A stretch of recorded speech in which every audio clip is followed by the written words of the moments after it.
Jerusalén. Y también se está con nosotros a don Isaac Ben-Zaken, presidente de la Federación de Judías de España. También me gustaría dar la bienvenida a don David Obadia, nuestro amigo, vicepresidente de la Federación y también presidente de la Comunidad Judía de Torremolinos. Quiero dar la bienvenida a doña Perla Hassan, directora del Departamento Internacional para España, Portugal, América Latina y Yad Vashem. A nuestra amiga Patricia Weiss-Friedman, presidenta de la Violeta Friedman y gran luchadora contra el olvido, el antisemitismo y el negacionismo. A la profesora Dr. María Trinidad de Herrero, presidente de la Real Academia de Medicina y Cirugía de Murcia. A mi querido amigo doctor de la Comunidad de Torremolinos, a todos los directivos y exdirectivos, bienvenido a todos ustedes. Y también saludo a todos los espectadores de fuera, también de España, de Israel, de Francia, de Inglaterra, de Alemania, de Rumanía. Quiero agradecer también a nuestra amiga Sasha por su ayuda, el soporte técnico. Sasha, sin tu ayuda, hubiera sido mucho más difícil, casi imposible de hacer esta reunión. Como sabéis, hoy, además de Tu Bishvat, donde festejamos el Año Nuevo de los Árboles, y que tengamos el mérito de tener un año con árboles llenas de frutas y abundancia, es también el Día Internacional de la Conmemoración del Holocausto. Y por favor, a no confundir con el Yom HaShoah, que conmemoremos Bezrat Hashem el 27 de Nisan del calendario judío. Este año cae el 8 de abril. La Asamblea General de las Naciones Unidas proclamó el 1 de noviembre en el año como fecha conmemorativa en la memoria de la liberación de los campos de concentración Auschwitz-Birkenau por las tropas soviéticas el 27 de enero del año 1945. En los últimos 76 años se escribieron mucho sobre el Holocausto, se rodaron muchas películas y reportajes, escuchemos mucho testimonio de sobrevivientes. Nunca es demasiado el recuerdo y tiene una importancia incalculable mantener la antorcha del recuerdo encendida. Elie Wiesel dijo en una ocasión que olvidar la Shoah es como si volveríamos a asesinar a las víctimas. Yo mismo soy hijo de sobreviviente y perdí 20 familiares en la Shoah, en el Holocausto. Y el Holocausto siempre ha sido presente en nuestra vida familiar como un muro y lo hemos sentido como hijos. Y justamente por eso me pregunto, ¿qué puedo hacer yo? ¿Cuál es mi obligación como hijo de Joseph Stern y Judith Grauenfels para, además de mantener vivo el recuerdo, pero al mismo tiempo luchar para que aquella gran desgracia de nuestro pueblo y de muchos pueblos más que sufrieron durante la Segunda Guerra Mundial no ocurre más? Y la expresión nunca más, never again, que no sea y que no se quede solo un slogan vacío. Y amigos, he llegado a la conclusión que mi deber es, y el deber de todos los judíos que vivan en Israel o en la diáspora, en conjunto a otros pueblos del mundo, apagar el mínimo fuego en su principio, luchar contra el antisemitismo, contra el racismo y contra la xenofobia.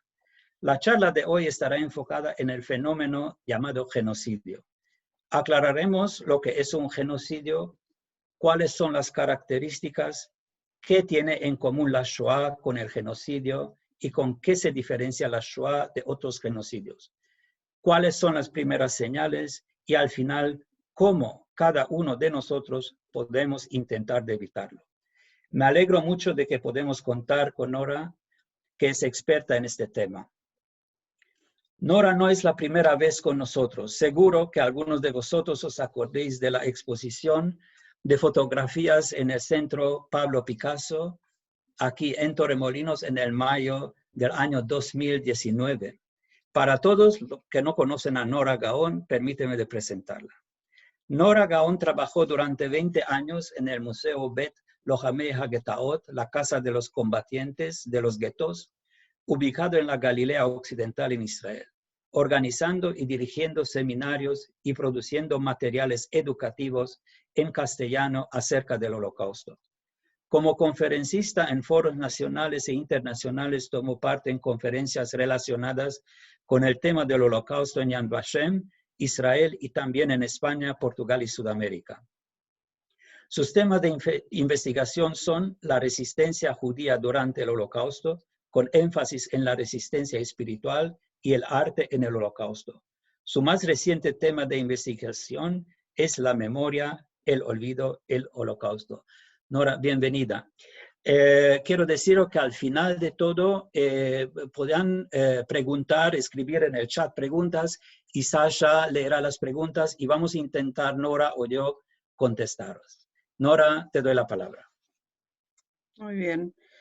Otra vez, muchas gracias. Muchas gracias por estar con ustedes a través del Zoom, porque no hay posibilidad de llegar a Torremolinos, porque si no estaría ahí seguramente. Pero este es un día de conmemoración.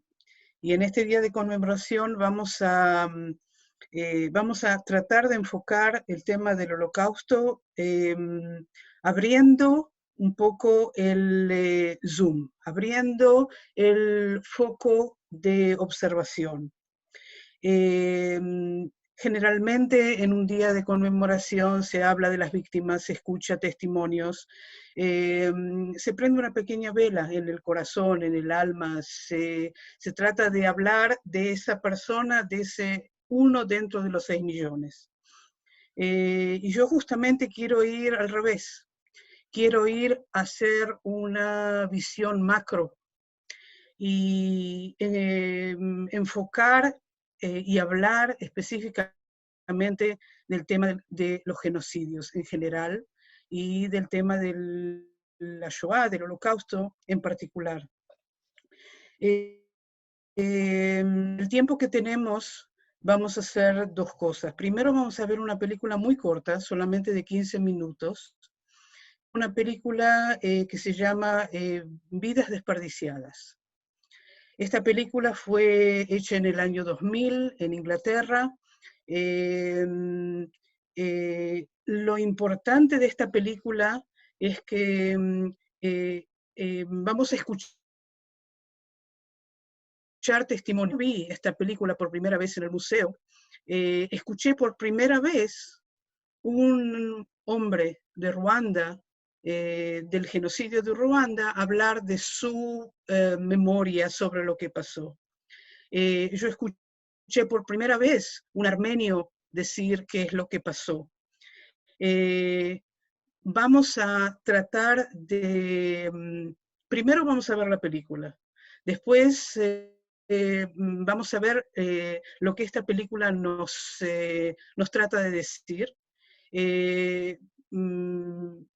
Robert, vamos a hacer una conversación, no va a ser una charla frontal, ¿sí? No va a ser un lecture, una cuestión frontal, sino vamos a tratar de conversar. Eso también es una cosa interesante, es tratar de ver y de entrar al tema del Holocausto, verlo dentro de esto grande que se llama genocidio. Así que lo que vamos a hacer ahora es ver esta película. Por favor, Sasha.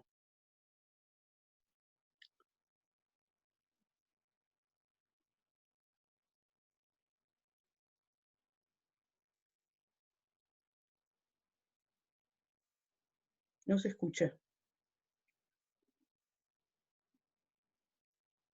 No se escucha.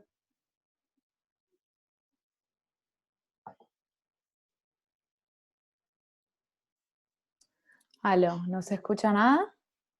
No. No. Ok, ya va un momento.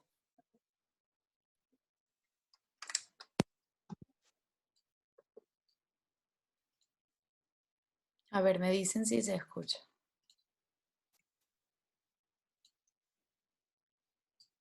I've lost 50 members of my Sí, se family. escucha. I've lost my mother, my father. I've lost whole families. After 50 years that the world had stood and said, never again, this can never happen again after the Holocaust. It happened and it took 3 months and nobody reacted. And it's very clear that genocide is an act that takes time to plan and prepare. No parents, no relatives, nothing. I had only one cloth. It was very sad.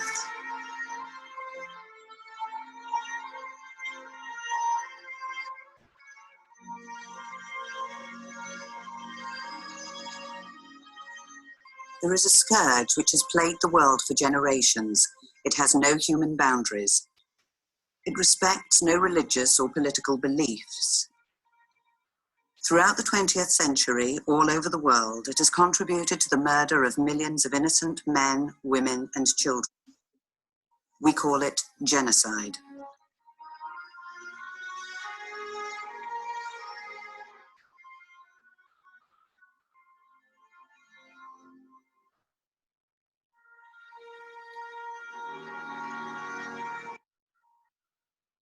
We live in a world of which we could so easily despair. When we dare look back, we see a past littered with the debris of ruined communities and the planned destruction of entire populations. Sometimes, depending on the circumstances, we call it war. Sometimes we call it ethnic cleansing. Sometimes, genocide. Whatever we call it, we have wasted lives. Lives of every kind, from every kind of background. My home life was a very happy one. As I said, we lived in a village, a very carefree life. We had my brother and myself, 2 children in the family. There were about 26 other Jewish families living in Taoshigud. I was married in 1985 when the genocide of Rwanda happened. I had 4 children, 2 boys and 2 daughters. I've now 2 daughters, and I lost my 2 boys in the genocide. My father was a laborer, my mother was a housewife. I have 2 older brothers. I lived for almost 23 years in that village. These are the faces of genocide in the 20th century. Most notoriously in Europe in World War II, with the mass murder of Jews, Gypsies, and Slavs. And in Rwanda at the end of the 20th century. And in Armenia during the First World War.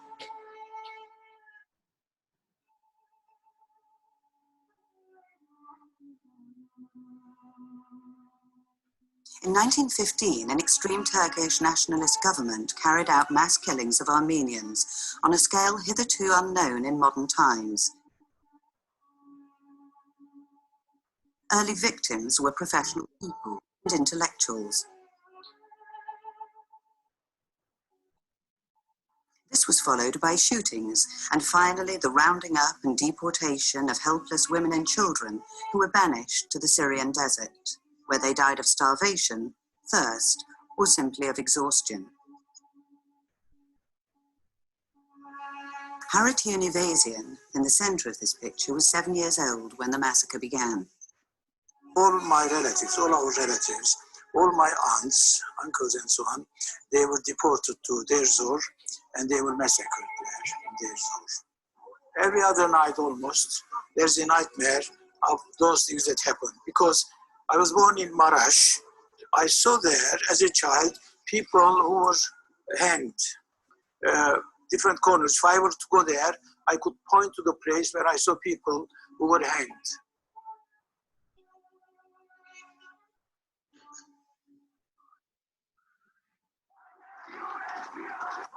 In Germany, the Nazis won popular support, and their growing military might brought terror to the street.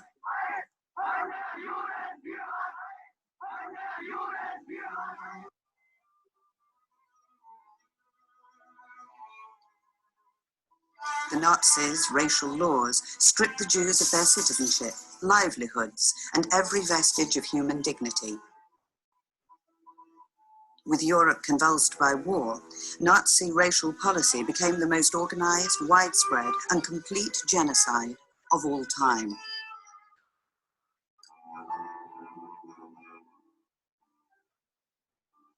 Trains from every corner of Europe transported entire families to the death camps and work camps where practically all disappeared without trace.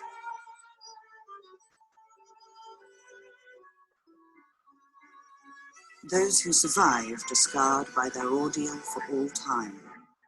Terror of Auschwitz had invaded me immediately. The drama of it was present. The SS were there on the platform.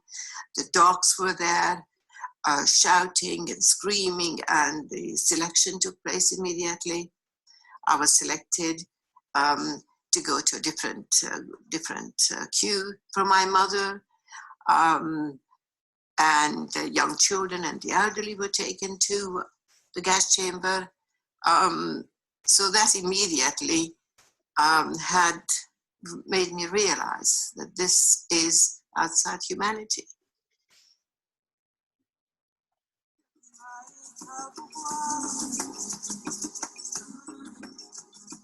The origins of the Rwandan genocide lie deep in the history of Belgium's colonial past. The Tutsi minority have been the favoured class.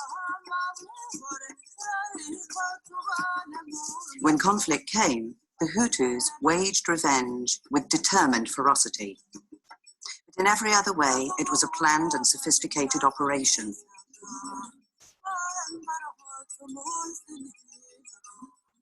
The campaign was that Tutsi are enemies. Tutsi wants to take the country, they like power. So you better kill them because they're attacking. If you don't kill them now, they're gonna take the power and they're gonna kill you. In 12 weeks, between April and July 1994, 800,000 Tutsis were shot, speared, clubbed, or simply hacked to pieces in the streets, in their homes, in their churches, and in their village squares. Often friend turned against friend. One of my best friends called Barushima Idrissa, we used to call him Kibaya, was my best friend. We grew up together and we did everything together. And unlikely, unfortunately, he lost his mother very young. But he asked me, like, Apol, do you think that I can take a machete and kill you? And I told him no, because I believe that he could never do that. But the same year I left, the next thing I knew about him is that child had become a big militia, and he's the one who killed my mother. So it's a big disappointment. A country like mine, in Central Africa, very far, in a small country, it's a crime against humanity. It's a crime against humanity. I think the international community has got a very big responsibility. I'm very clear telling my family to move and get out of that country because I could see things were going crazy.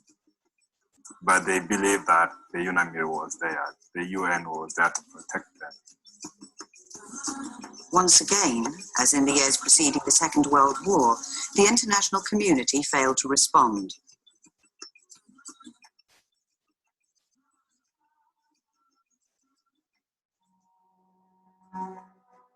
Genocide never happens by chance.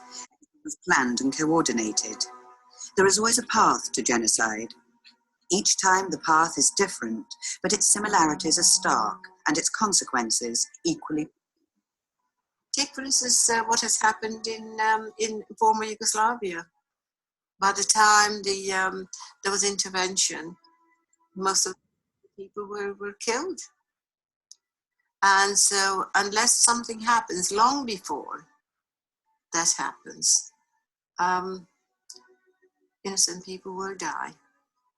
At some point, it should stop. Because if we are revengeful what happened to us, then we can only expect children of our victims to revenge, you know, to us or to our children, and it becomes a never-ending cycle. So somebody has to break the cycle. I don't think that genocide had happened just like that. It's a big plan, well planned and well achieved. But the question remains, can genocide be predicted? If it can be predicted, are we able or willing to prevent it? The signs are always there. The ominous beginnings may not result in genocide itself, but at the point at which you can identify it, by then it is already too late. I think we can recognize certain signs. And once it has certain signs that could lead to genocide. And because we can't disinvent Auschwitz anymore. To prevent it, we must recognize it before it becomes a reality for innocent lives. Were there any mass demonstrations out in the street? Were there any petitions being taken to the House of Parliament? What was there going on? If I leave something to be done by somebody, that somebody can leave it to be done by somebody else. So if all of us, we end up saying, you know, it's not my responsibility, it will end up with, like, the person who's doing whatever is doing wrong will go on doing it because nobody's stopping. It's not easy, but you can try. You can try because you are obliged to live together. By the time the transports are being filled with men, women, and children on their way to being shot, gassed, or burned, by then it's too late, and once more we shall be faced with mourning, extinct lives. I don't know really the value of civilization, or is it just a very skin-deep veneer civilization? Are we perhaps humans capable of what I had seen? This thing shouldn't happen in the world. Not in Rwanda. I mean, was it when they said never again, no genocide, the whole world will react if such a thing happens? This never again, was it meant was it just a statement, or was it meant for some people, not for others?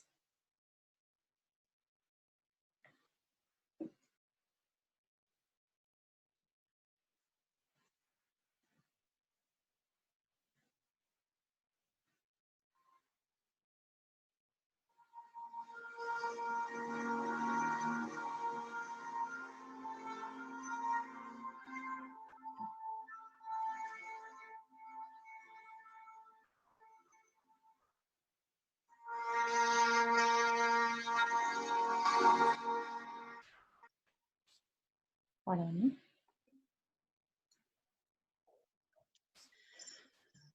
Nora, Sí. para romper el silencio, ¿nos puedes decir algunas palabras quién hizo la película? Primero, como dije, la película fue hecha en el año 2000. La organización que lo hizo es una organización de Inglaterra que se llama Beit Shalom, y son los fundadores del primer memorial de la Shoah en Inglaterra. Lo que ellos, sí, el título de ellos no es solamente la Shoah, sino organización cuya iniciativa es la prevención de genocidios. Esa es la agenda de esta organización.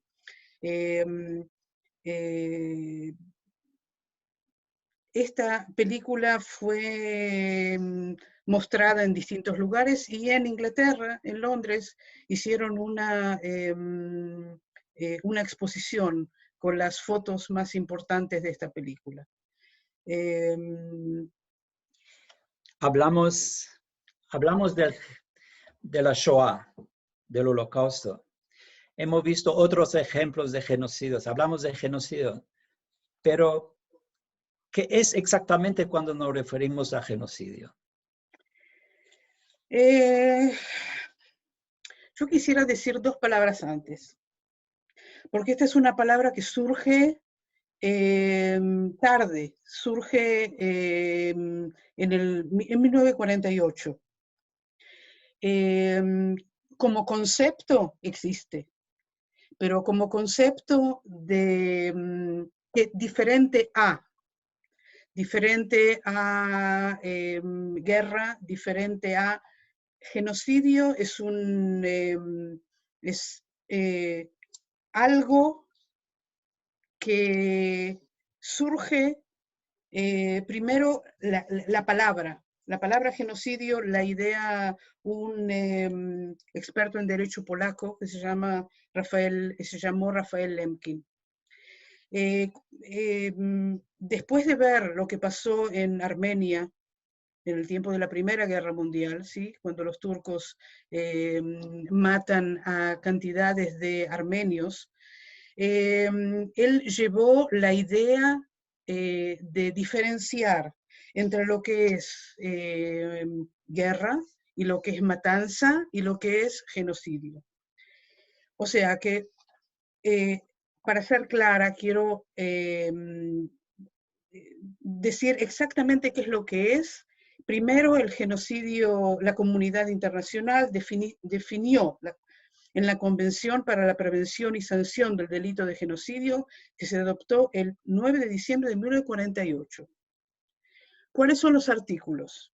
¿Qué quiere decir genocidio? Se entiende por genocidio cualquiera de los actos mencionados a continuación, enseguida los voy a leer, perpetrados con la intención de destruir total o parcialmente a un grupo nacional, étnico, racial o religioso como tal. ¿Cuáles son los actos? Matanza de miembros del grupo, lesión grave de la integridad física o mental de los miembros del grupo, sometimiento internacional del grupo a condiciones de existencia que van a acarrear su destrucción física, y el traslado por fuerza de niños del grupo a otros grupos. Esta es la ley, ¿sí? La palabra genocidio y lo que quiere decir genocidio es cuando un grupo determinado ve al grupo que tiene enfrente, no como diferente, como enemigo. Y esa yo pienso que es la clave. Fuera de las palabras legales, que son importantes porque es el lenguaje legal, cuando comienza a existir una posibilidad de genocidio, cuando el oponente es un enemigo en lugar de adversario. Si quieres, Robert, podemos seguir hablando del tema de genocidios en general. Sí, no, a mí me gustaría también saber, porque conocemos todo lo que pasó en la Shoah. Hemos visto genocidio. A mí un poco me estaba preparando este Zoom y desde que te vi la vez pasada en Torremolinos en 2019, se me rodea en la cabeza diferencia entre la Shoah y otros genocidios. ¿Qué es tan importante de ver? Porque a mí se me parece muy importante, no sé, solamente para mí como hijo de sobreviviente o en general, pero a mí me gustaría saber qué diferencias podemos ver. Yo quisiera, cuando hacemos comparación, tenemos que comparar con algo, ¿sí? Tenemos suficiente información en nuestro, ¿sí? Aquí atrás nuestro, que es la Shoah. Esta película abre dos o tres genocidios diferentes, en lugares diferentes, todos en el siglo XX. Y es interesante, es una cosa interesante, lo digo entre paréntesis. Antes de, no me estoy, ¿sí? No estoy saliendo de la respuesta, sino que quiero entrar a la respuesta con algo. Cuando hablamos de genocidios, hablamos de los genocidios del siglo XX. ¿Hubo genocidios antes del siglo XX? Por supuesto que hubo genocidios antes del siglo XX. Nadie le puso el title, ¿sí? El título de genocidios. Los genocidios estos del siglo XX, de los armenios, 1915, de Ruanda, el fin del siglo XX, la Shoah, tienen características particulares. O sea, tienen características particulares por ser en un lugar determinado de Europa, de África, porque por eso yo pienso es importante traer el ejemplo de Ruanda, porque no solamente los genocidios suceden en Europa. Ejemplo de un genocidio que no se lo llama genocidio, pero es un ultragenocidio, es el genocidio de los indios en Sudamérica y en el norte de América. Porque lo que los españoles y los portugueses hicieron en Sudamérica es un genocidio. Millones de indios fueron masacrados. No hubo Auschwitz, no hubo crematorios, y no fue guerra, fue masacre de un grupo. Eso fue antes del siglo XX. Si decimos primero, en general, todos los genocidios tienen un objetivo, señalan, ¿sí? Señalan quién es el que va a ser aniquilado, y hay un proceso que vamos a hablar después, hay un proceso que lleva a esa aniquilación. Vuelvo a tu pregunta. A pesar de todo, de que comparamos, porque hay que comparar, y eso lo voy a decir después también, la Shoah fue diferente, no por el número.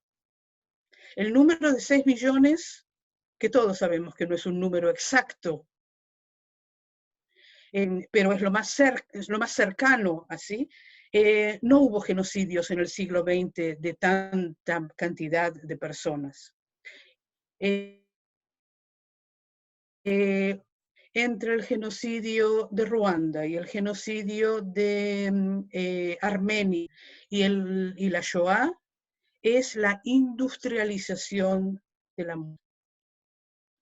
Shoah, en la Shoah se llegó hasta el punto más álgido y más sofisticado, que fue Auschwitz. O sea, no todo genocidio va a llegar a ese punto. Yo pienso que la Shoah llegó a un punto de sofisticación. Las causas quedaron atrás, la ideología quedó atrás y llegamos hasta lo que llegamos. Auschwitz, como diría, sí, como prototipo de la sofisticación de la muerte. La industrialización de la muerte y todo lo que tiene que ver alrededor. Porque si Eichmann fue el encargado de los trenes que iban a los campos de exterminio, eso quiere decir que hace una logística increíblemente organizada y que funcione perfectamente para llegar a Auschwitz y a Treblinka y a Majdanek y a Sobibor. O sea que no solamente el número, no solamente la industrialización de la muerte. Esa es la gran diferencia entre la Shoah y los otros genocidios. Si me permites, yo personalmente veo también una otra diferencia. Es que genocidios pasaron dentro del mismo país. En Ruanda pasó en el mismo país. En ex Yugoslavia pasó en el mismo, un grupo contra el otro grupo. Exacto. Digamos así, de la misma, vamos a ver, eran equitarios, digamos así. Exacto. En la Shoah, sí. en la Shoah, sí. y no tengo que decir de la conferencia de Wannsee, cuando se decidió la exterminación solamente de los judíos de Alemania, por el lado de un genocidio como pasó en Ruanda, como pasó en Yugoslavia, pero hablamos de la exterminación de los judíos de Europa, ¿sí? Y no solamente hubiese terminado de una manera diferente, no hubiesen tenido ningún problema, porque ese era el horizonte. El horizonte era llegar a Estados Unidos. ¿Qué problema había? Los submarinos llegaron a las costas de Nueva York y de New Jersey. No había ningún problema. Ese es el objetivo. El objetivo era también el judaísmo de Buenos Aires y el judaísmo de Nueva York. O sea, hay un holismo, ¿sí? Los judíos no importa dónde estén. Y una cosa interesante, cuando hablamos, por ejemplo, de los armenios, ¿sí? Yo tuve la oportunidad de hablar con una persona armenia en Jerusalén. En Jerusalén hay un barrio armenio. Viven armenios que tenían en esa época familias en Armenia. El objetivo de los turcos no era matar a los judíos de la ciudad vieja de Jerusalén. El objetivo era matar, masacrar de una manera muy especial a los armenios, llevarlos al desierto y ahí que se mueran de hambre. Ahí vemos una cosa muy interesante, cómo la Shoah es el objetivo de este genocidio que se llamó Shoah, es un objetivo total. Total, no importa dónde estén los judíos, vamos a llegar, vamos a hacer primero, vamos a hacer Alemania, y Alemania, Polonia, ahí empezamos. Vamos a hacer Europa. Cuando la guerra siga y dicen los nazis, y nosotros vamos a seguir ganando, ¿por qué vamos a seguir ganando? Porque el plan de los nazis era un plan de 1000 años. 1000 años. ¿Qué país hace un plan de 1000 años? En Argentina se hace un plan de 5 años y no, acá en Israel menos. O sea, plan de 1000 años quiere decir que es un plan a largo plazo, y la matanza de los judíos es también a largo plazo. No vamos a cerrar Auschwitz cuando termine, porque vamos a seguir. ¿Qué va a pasar cuando entran al norte de África? Nunca pensaron ni soñaron que Rommel va a pasar lo que va a pasar y en Alamein los van a parar, porque no los van a parar.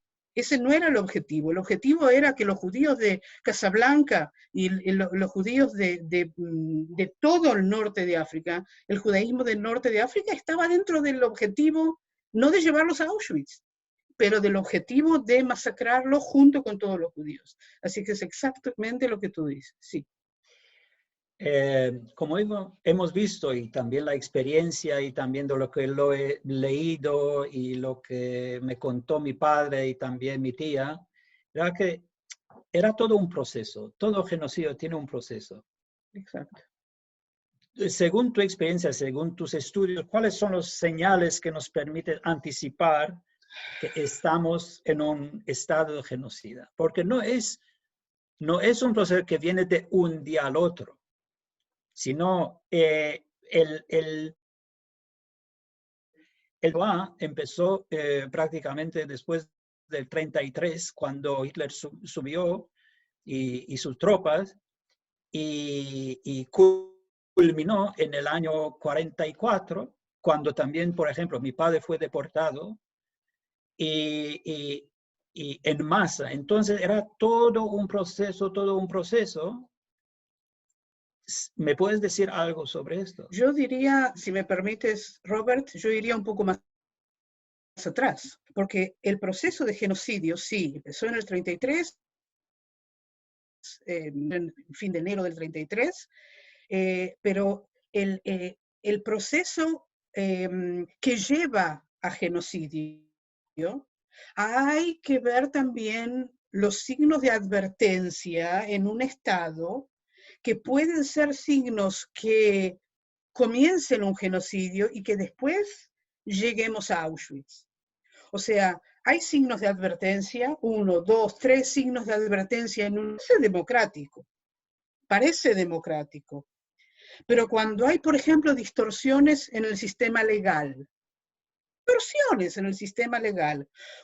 cuando hay una discriminación institucional, cuando de repente hay reducción de derechos humanos, todavía no se los marca a nadie. Pero si a una persona llega a un juzgado y es X, va a ser tratado de una manera diferente si es Y. Cuando hay una violación del equilibrio entre las autoridades, cuando hay una politización muy clara de partes del Estado que no deben ser políticos, por ejemplo la policía, por ejemplo la ley, cuando hay una reducción de la libertad de expresión. Perdón, yo quiero decir que no estoy de hable porque si no lo metemos preso. Porque usted es X, porque usted es de izquierda, porque usted es de derecha, porque usted es alto y porque usted es bajo. O porque usted tiene una nariz grande. El último de los signos, yo diría, cuando hay un partido único político, cuando no hay equilibrio con otros partidos. Esos son los signos de advertencia. Cuando todos esos signos, o parte, o la mayor parte de esos signos, funcionan y funcionan, y nadie tiene la oportunidad de salir a la calle y decir yo no estoy de acuerdo, ahí puede comenzar un proceso que es, ahí entra tu pregunta, Robert. Que lleva a Auschwitz. Auschwitz está acá arriba. ¿Cuáles son todos esos?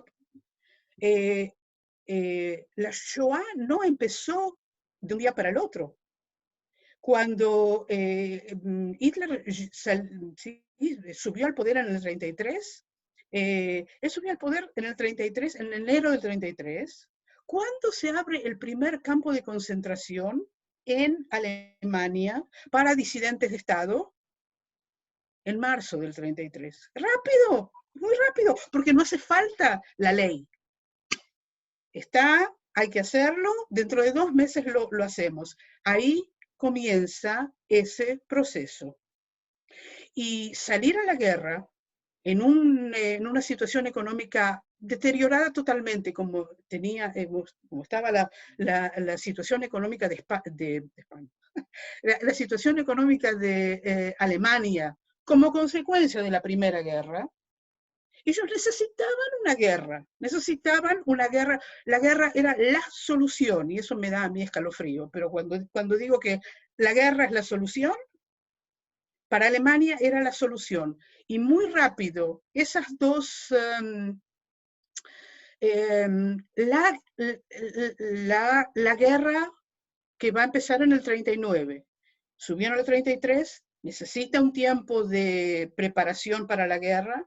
Mientras tanto, en esos 6 años, del 33 al 39, van a suceder todas esas cosas esos puntos que subí antes.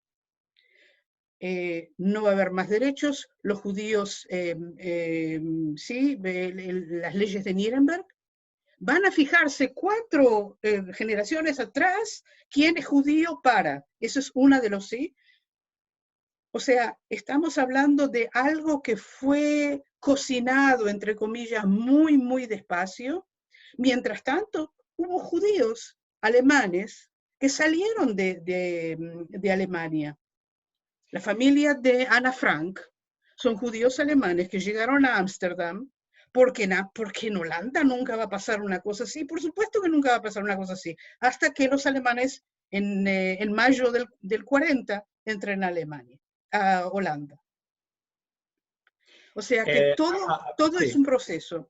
hablamos de Alemania, hablamos mucho de Alemania. Lo que pasa es que en países como, por ejemplo, Rumanía, como en Hungría, Polonia, Sí.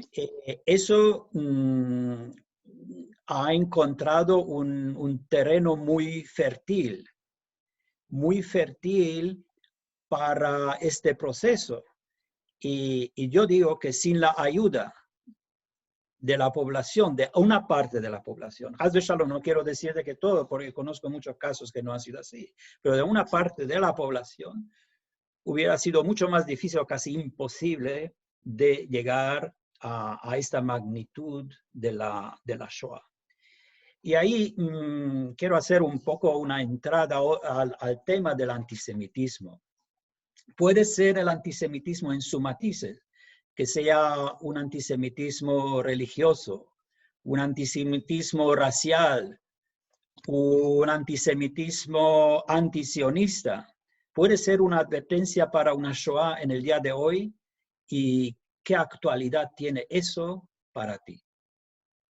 El antisemitismo entra dentro de ese marco que hicimos de ver a esa persona que es diferente, no como diferente, sino como enemigo. Ahora, lo especial del antisemitismo es que el antisemitismo es una ideología social, ¿sí? Cuando hablamos del antisemitismo clásico, entre comillas y sin comillas. El antisemitismo clásico es el antisemitismo que cree y que está completamente convencido que no el judío, los judíos son los que mataron a Cristo, y como consecuencia de eso, todos los judíos tienen que pagar el precio por haber hecho eso. Ese antisemitismo es un antisemitismo que viene de lejos y se tiñe de distintas formas y de distintos matices en distintas épocas. El cambio radical en el Vaticano, ¿sí? En la Iglesia Católica, fue solamente en 1960 y algo, con Juan XXIII, cuando se decidió que los judíos no somos los responsables. Ok, 1900, después de casi 2000 años de... Ahora, el antisemitismo es algo que está muy arraigado en lo que dijiste es muy importante. No hubiese pasado lo que pasó en Polonia, y si hubiesen borrado la cantidad de judíos que fueron muertos en Polonia, sin la ayuda de los polacos. ¿Por qué? Los polacos, ok, no todos los polacos, por supuesto que no todos los polacos, pero el pueblo polaco es un pueblo muy católico, muy creyente. Y el pueblo polaco escucha, como escuchó tantos años el pueblo español en misa, que la causa de que nuestro Señor Jesucristo murió fue que los judíos lo mataron. Entonces eso entra y produce el antisemitismo. La ideología nazi toma ese antisemitismo clásico y lo lleva a una potencia superior. Y le agrega otros contenidos. Los judíos son los responsables de todas las enfermedades que hay. Los judíos y los rusos, los bolcheviques, son los que mantienen, los judíos son los que tienen el dinero en el mundo. O sea, se agrega a eso otras bases muy pesadas que no solamente funcionan y hacen pensar a una persona simple, sino a intelectuales y a educadores, porque el antisemitismo también se enseña en la casa, se enseña en la iglesia, se enseña en el colegio, Y eso es lo que hay que tener en cuenta, que el antisemitismo no se puede dar una idea en una sola línea. Hay que tener en cuenta varias fases del antisemitismo, en ese entonces y hoy en día también. Hoy en día ha pasado de ser de un antisemitismo racial, que es un no-go zone por lo que pasó en la Shoah. Tengo la impresión que se transforma en antisionismo. En un antisionismo irracional, digamos así. En un antisionismo irracional. ¿Qué dices tú desde Israel?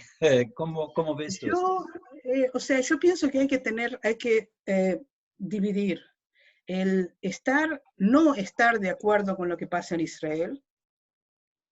Yo no estoy de acuerdo con lo que pasa en Israel en estos momentos y no soy antisemita. Y no me hace a mí antisemita si yo lo que estoy diciendo ahora lo digo en España o lo digo en Argentina. ¿Se puede no estar de acuerdo con lo que pasa en Israel? Y no hay que mezclar las dos cosas. Israel es el Estado del pueblo judío, pero es un Estado con todas las características de un Estado. ¿Se puede estar de acuerdo o no se puede estar de acuerdo? Yo pienso que lo que hay que tratar, y que es, yo pienso, no sé si es una guerra perdida, pero hay que tratar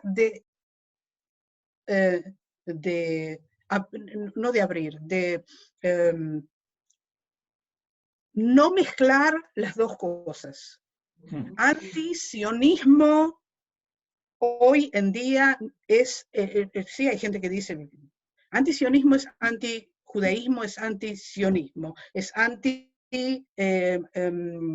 es estar en contra de los judíos, es estar en contra de Israel. Se puede.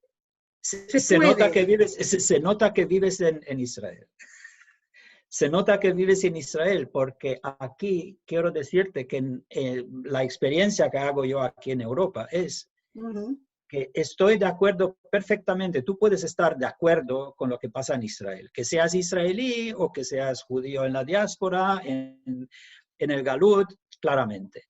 Pero cuando un antisionismo empieza a ser irracional, y tú ves solamente como los judíos que tienen la culpa de lo que pasa en Israel, entonces este matiz, eso empieza a ser un antisemitismo.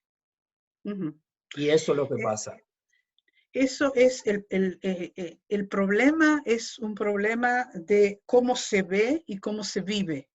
Yo me figuro que cómo lo viven ustedes en España es diferente a cómo lo vivimos nosotros aquí en Israel.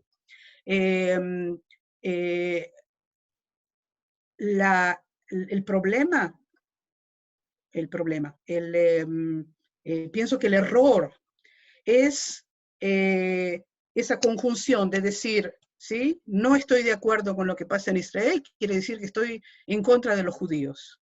Sí, eso. Pero aquí empieza de ser el antisionismo un antisemitismo. Dos porque el tiempo corre un poquito, sí. Las últimas dos palabras, las últimas dos preguntas, quiero hacerlo en una sola pregunta. Sí. El nunca más, que es una parte del título de nuestra charla de hoy, Never Again.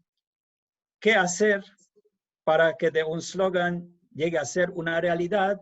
¿Y qué papel juega la educación en la prevención de un genocidio? Never Again, se dieron cuenta que en el final de la película este muchacho de Ruanda hace una gran pregunta con respecto a ese Never Again. ¿Ese Never Again es respecto a solamente a alguien, hint, judíos, o es respecto a otros grupos? Él hace esa pregunta. Yo pienso que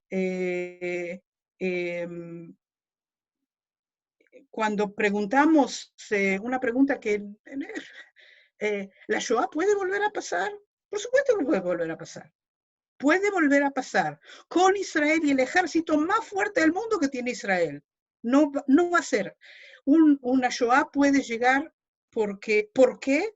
porque hay lugares como en Estados Unidos que la semana pasada o la semana anterior, cuando subieron al Capitolio, una persona con su Camp Auschwitz, esa es parte de algo terrible que está pasando, por ejemplo, en Estados Unidos. Por suerte, ¿sí? Pasa lo que pasa y espero que Biden tenga la suficiente fuerza para limpiar eso. Pero esa es la situación. O sea, never again hay que tener en cuenta, es como otra vez ese never again no es una promesa. Nunca en la Torá ni en el Tanaj Dios nos dijo never again. No es una promesa divina. Y si no es una promesa divina y es una promesa humana, pues hay que hacer algo. Y hay que ver los signos, hay que ver esa luz que se prende y se apaga, porque esos signos son signos que existen en Europa y en Estados Unidos, y aquí en Israel, y son signos de que algo puede llegar a pasar y que hay que tenerlo en cuenta. Y yo pienso que la Shoah, si volvemos al comienzo de la charla y hablamos de hoy, recordamos, ¿sí?, la liberación de Auschwitz,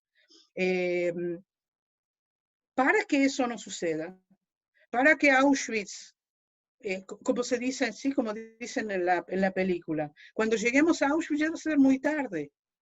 O sea, si vemos los signos que se prenden, saber leerlos, saber leer los signos y actuar. Y actuar. ¿Y actuar qué quiere decir actuar? Salir con un cartel también. Pero actuar quiere decir en la Keilah hablar de eso y escribir a un periódico y mandar, como esa mujer sobreviviente del Holocausto dice, que ella es inglesa, dice, ¿alguien mandó alguna vez un petitorio al Parlamento inglés? No sé. O sea, ver los signos, traducirlos a cosas que ya sucedieron y actuar. Nora, te lo agradezco mucho. Podemos hablar toda la noche. Me encantaría y te invito otra vez a Torremolinos, Bezrat Hashem, face to face. ¿Sí? Perfecto. Y nos daría una gran alegría de una de tus charlas, que me encanta siempre, y me acuerdo de tu charla con las clases de una escuela en Torremolinos. En el Pablo Picasso. Ha sido fantástico y he aprendido mucho, así como también hoy he aprendido mucho. ¿Te acuerdas de eso, en esa clase, Robert? Lo estoy haciendo más largo, pero en esa clase de niños del último grado de ese colegio secundario, había 2 niñas musulmanas que habían sido inmigrantes y llegaron a España y vieron esta película. Lo que hablamos con esos niños fue increíblemente interesante. Yo pienso que tu interés salió de eso. Así que es un tema para pensar, para leer y para seguir hablando, sí. Yo sé que me has dicho que intentamos de no desviar del tema también, porque si hablamos ya de negacionismo, entonces ya entramos en otros temas, y entonces ya necesitamos cuantas horas más, con mucho placer, pero sí. No obstante, ya he dicho que está con nosotros también Patricia Weiss-Friedman, que muchos la conocen, además, es miembro de la Asociación Ramban Nuestra. Ella es presidenta de la Fundación Violeta Friedman. Y a mí tengo una afinidad hacia Patricia, porque la madre de ella, Violeta, y mi padre nacieron prácticamente a unos kilómetros uno de otro, y creo así, reconstruyendo la cosa, que han estado en el mismo gueto y en el mismo campo de concentración. Y Violeta ha hecho un labor fantástico aquí en España contra el negacionismo. Y me gustaría, en la memoria de Violeta y la memoria de mi padre, que diga unas palabras sobre su fundación que hace y cómo es su lucha contra el negacionismo. Sasha, por favor, hazme Hola, buenas noches. Muchas gracias, Robert. Nora, me ha encantado tu exposición. Mi más enhorabuena. Bueno, no quiero alargar la presentación de hoy, pero quiero decir, como todos ustedes saben, que la Fundación Violeta Friedman tiene el compromiso de mantener la antorcha que ilumine el recuerdo de la Shoah. Como sabéis, mi madre tuvo una lucha jurídica contra un nazi, León Degrelle, que comenzó en el año 85 y acabó 6 o 7 años después. Y quiero decir que el negacionismo del Holocausto sigue presente, está vivo, y con la irrupción de las redes sociales, con las tecnologías de Internet, es evidente que está creciendo. Con lo cual, quiero decir que esa actualidad y la batalla contra el discurso del odio, del negacionismo, adquiere una necesidad de actuación urgente. Creo que es muy importante toda la colaboración y apoyo y ayuda a la labor de nuestra fundación y otras asociaciones que tenemos como factor común esta lucha contra el negacionismo. Necesitamos más que nunca educar en valores que rechacen el negacionismo y fomenten la tolerancia y, sobre todo, la lucha por la verdad. Muchas gracias, Robert, y por permitirme aclarar el tema. Gracias a ti, Patricia. Ahora, Sasha, it's your turn. Tú, ahora, por favor, seguro que hay preguntas. Por favor, pueden en el chat poner preguntas y intentaremos contestar Nora o yo. Creo que más Nora que yo. Así que, por favor, ahora es el momento de poner las preguntas. Hola, estamos esperando las preguntas. Pueden hacerlas por el chat. Esperaremos unos minutos por si acaso alguno quiere preguntar algo.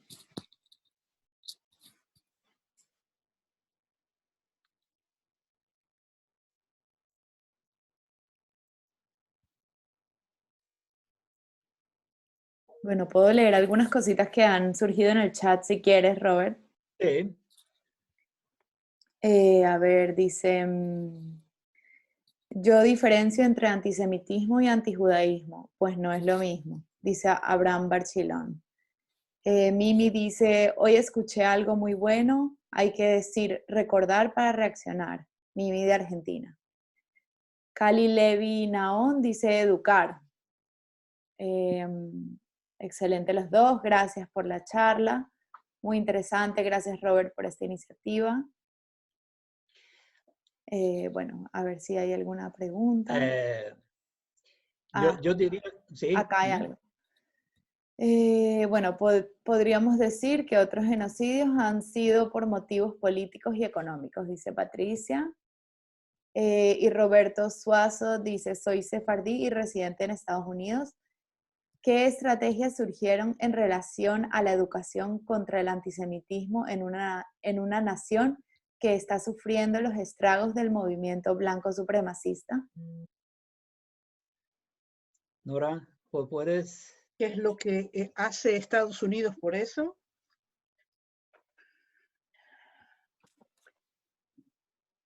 Hay muchos judíos que pertenecen a esa supremacía blanca. Es un problema, es un gran problema. Yo pienso que el estar con las antenas abiertas, sabiendo cuáles son los procesos, entender cuáles son los procesos. Por suerte, en Estados Unidos todavía hay democracia y se puede, por vías democráticas, cambiar los... en Estados Unidos hay mucha fuerza judía y hay también antisemitismo. Yo no estoy muy... o sea, no sé demasiado qué es lo que pasa hoy en Estados Unidos, pero Estados Unidos tiene que cuidar su democracia, que es tan frágil como la de cualquier otro lugar, a pesar de ser la gran democracia del mundo, porque los genocidios suelen suceder en los lugares donde hay totalitarismo, o donde hay, donde hay algo que no funciona.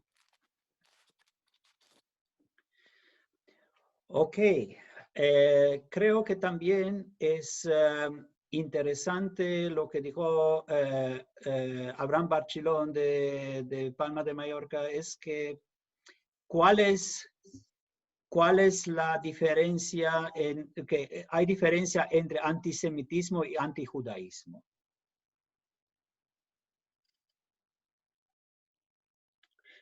Si decimos que semitas son también los árabes, ahí es la diferencia.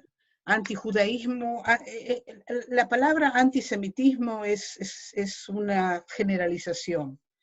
Yo no sé cuál es la diferencia, y si la diferencia trae a consecuencias o a hechos diferentes. Una persona que dice yo soy antisemita y una persona que dice yo soy antijudío, ¿se van a comportar de la misma manera? ¿Van a hacer lo mismo con respecto a ese judío? ¿Van a pensar lo mismo con respecto al Estado de Israel? O sea, hay que ver si no es la misma palabra traducida en dos palabras, ¿sí? Si son sinónimos o si son dos palabras que funcionan de una manera diferente. Fabián Bendodo, veo que ha escrito de que la ignorancia es un problema, y eso estoy de acuerdo, y aquí entramos en la educación. Exacto. Yo digo que un problema hoy en día es la polarización de la sociedad y los medios de comunicación, o mejor dicho, los social media, que están radicalizando a la gente. Y si dejamos en la mano de las redes sociales la educación Por supuesto, de los jóvenes, entonces ocurre lo que ocurre, o lo que poco a poco ocurre, porque ocurre mucho. Y entonces yo digo así que eso es nuestro deber de tu trabajo, de ver lo que hace Patricia, de no dejar la educación en manos de las redes sociales. Y aquí tenemos que buscar un contrabalance a las redes sociales para educar. Porque creo que la educación, como ha sido hasta ahora, la educación como la conocemos nosotros, nuestra generación, no es la misma de la educación que atrae a los jóvenes de hoy. Por supuesto que no es la misma. Las redes sociales no es una mala palabra, ¿sí? Hay otras malas palabras. Redes sociales son redes sociales. Si un joven es educado solamente por las redes sociales, por las tendencias de las redes sociales, es muy peligroso. Pero la educación en un país totalitario también es peligroso. En los colegios, la educación estatal de un lugar donde hay totalitarismo y no funcionan las redes sociales. Por ejemplo, China de hoy, por ejemplo, el norte de Corea de hoy. La educación es la educación. En el norte de Corea no hay redes sociales. La educación es la educación del Estado. Y es una educación dentro de sí, o sea, si es solamente redes sociales, no es suficiente. Redes sociales pueden traer fake news, y el Estado puede traer también fake news. O sea, no es solamente, hay que tener muy en cuenta, ni no decir solamente, o sea, no es suficiente Twitter, Instagram y Facebook para que una persona sepa dónde está parada y cuál es su ideología. Por supuesto que no es suficiente. Y es muy peligroso, pero también puede ser peligroso el Estado. Y hay que tener en cuenta que el Estado puede también llevar a la educación para vías que no son vías buenas. Nuestra amiga Judith, Judith Zuckman, además compatriota de Argentina, pero vive en Israel, en Jerusalén, pregunta cómo ayudamos a los judíos del mundo para que demuestre que el antisionismo no es antijudío.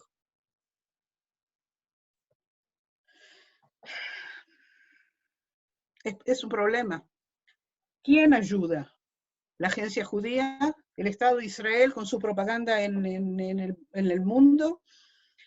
¿Las sinagogas en diferentes lugares? ¿Quién ayuda?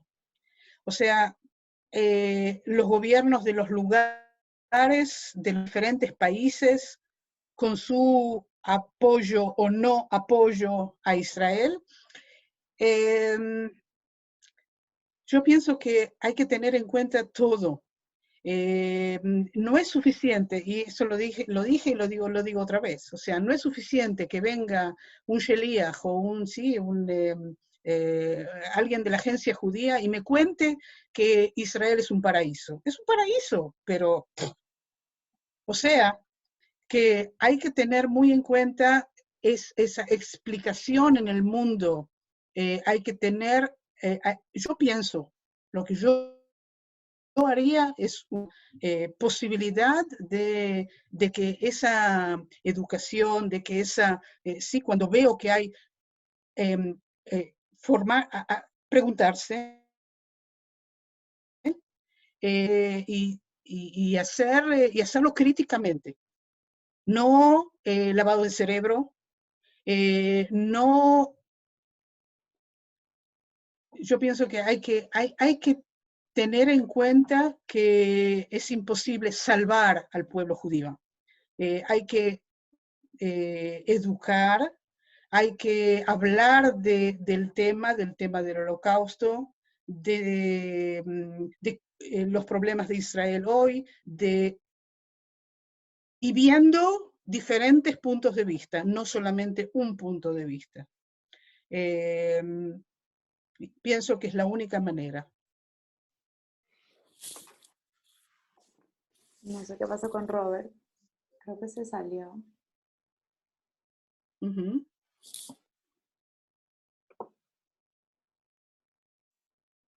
Se apagó el ordenador de Robert. Puede ser. ¿Puede ser? Sí. Porque no lo Okay. veo. No lo veo en la reunión. Vamos a darle un momentito a ver si se puede reconectar. Okay.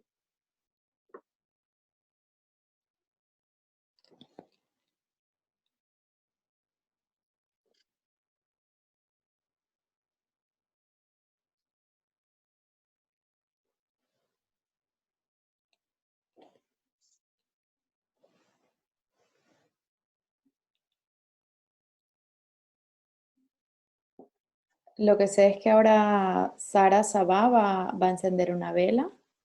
Okay. Y después José Esebak dirá la plegaria de Malek Rahami.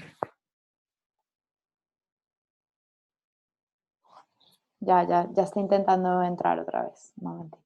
Perfecto.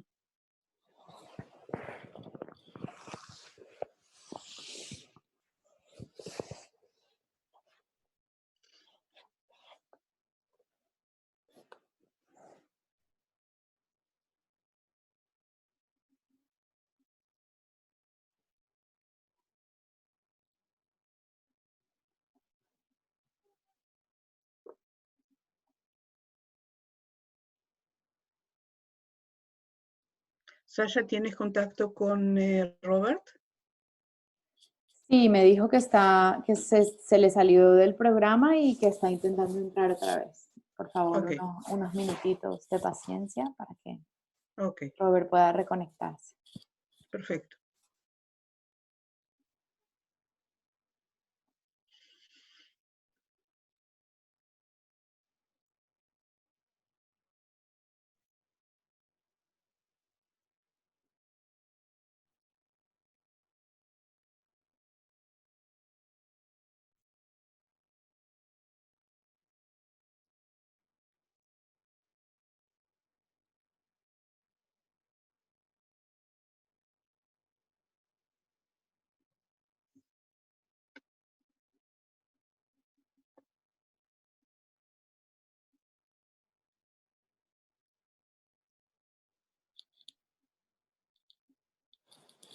Ahí está Robert.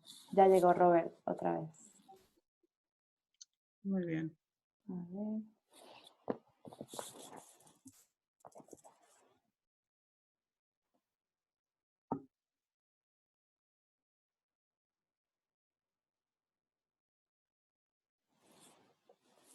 Robert.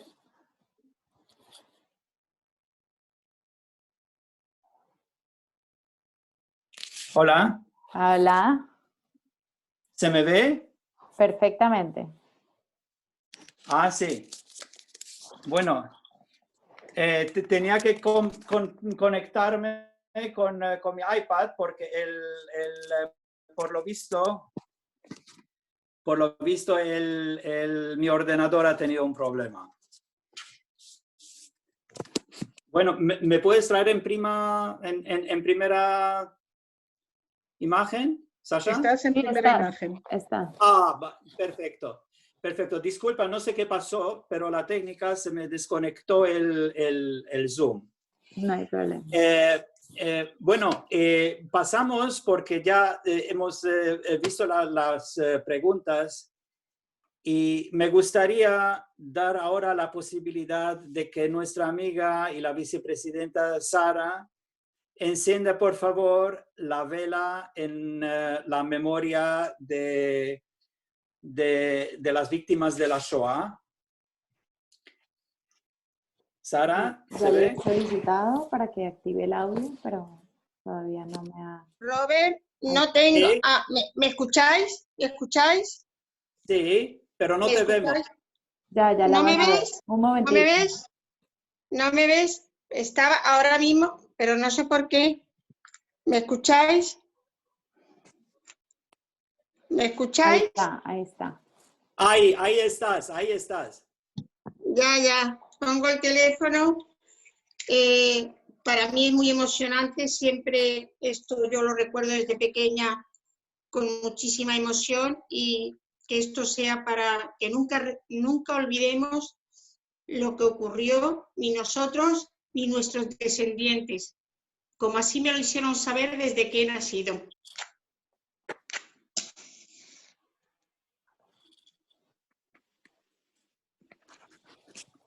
Gracias, Robert. Muchas gracias. Hazaku Baruch, Muchas que gracias. sea esta vela en memoria de los 6 millones de nuestros hermanos y en la memoria de todas las víctimas, de la Shoah, del Holocausto y de todos los genocidios. Y ahora, por favor, me gustaría que nuestro querido presidente José Esebag diga la plegaria en la memoria de los difuntos, el Malé Rajamim. Ya le he solicitado para que se una en video, pero estamos esperando.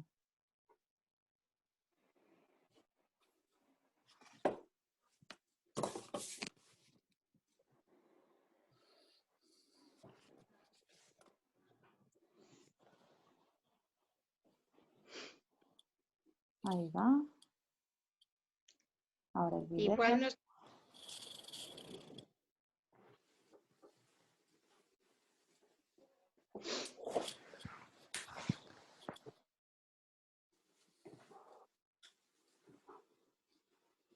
¿Ahora puedo? Sí, se te ¿Me escucha, escuchan? José. Sí, guapo como siempre. Gracias. El Malé Rajamim, Shochen Bamerumim, Avi Yetumim Bedayan Almanot, Hamtze Menucha Nechona, Al Kanfei Anshechina, Bemalot Kedoshim Utorim, Kezohar Arakia, Meirim Umasirim, לנשמות 6 המיליונים, אחינו ואחיותינו, רבבות אלפי ישראל, אנשים, נשים וטף, שנהרגו, שנשרפו, שנחנקו, שנקברו חיים, ושהומתו בכל מיני מיתות משונות ואכזריות, בידי הגרמנים הנאצים ועוזריהם, ושיליכו לעולמם על קידוש השם, בעבור שאנו מתפללים לעילוי נשמותיהם. לכן על הרחמים יסתירם בסתר כנפיו לעולמים, ויצרור בשרור החיים את נשמותיהם בגן עדן, תהי מנוחתם, אדוני הוא נחלתם, וינוחו בשלום על משכבותם, ונאמר אמן. Amén. Amén. Azaku Baruch, gracias José, de verdad. Amigos, como cada un evento, llegamos también a unas conclusiones. Queridos amigos, en conclusiones podemos decir que la palabra nunca más, never again, no podemos darlo por hecho. Es una lucha diaria de cada de nosotros, que sea judío, cristiano, musulmán, budista, hindú, gitano, religioso, ateísta, rico, pobre, blanco o negro. Una de las enseñanzas de esta pandemia es que hacemos parte todos de este mundo, de este planeta. Somos todos seres humanos y compartimos el mismo destino. Así como el virus del COVID no conoce fronteras, religiones o raza, así tampoco el genocidio lo conoce. En un genocidio sufrimos todos. No hay vencedores, sino todos, pero todos somos perdedores. Hace unos días, una amiga nuestra de Israel nos contó que su rabino le aconsejó de comprar para Tu Bishvat una fruta que sea nueva, pero también cara. Y mi esposa y yo nos preguntamos, nueva sí, pero ¿por qué tiene que ser cara? Y una de las explicaciones que lo dimos durante el desayuno fue que tiene que ser cara porque lo que pagamos con más dinero la apreciamos más, le damos más valor. Así la paz, el shalom, muchas veces cuesta mucho, pero las frutas son de un valor inestimable. En ese sentido, permítame brindar para un mejor mundo en paz, salud y prosperidad. L'chaim, y os deseo Tu Bishvat Sameach, y que plantemos un árbol hoy, porque de Tu Bishvat solemos plantar un árbol, que plantemos hoy un árbol de paz, de shalom, porque las frutas se llamarán alegría, salud, felicidad y prosperidad. Shalom para todos, para Israel y para todo el mundo. Amén. Amén. Gracias, Muchísimas muchas gracias, otra Robert. vez estar con nosotros y que nunca más, de verdad, que no tenemos que vivir ni nosotros, ni nuestros hijos, ni nuestros nietos o bisnietos un genocidio. Amén. Shalom a todos y Nora, muchísimas gracias otra vez de estar con nosotros. Gracias. Muchas gracias, Robert. Muchas gracias. Muchísimas Muy gracias bonito, a todos. Nora. Muy bonito. Gracias. Muchas gracias. Gracias.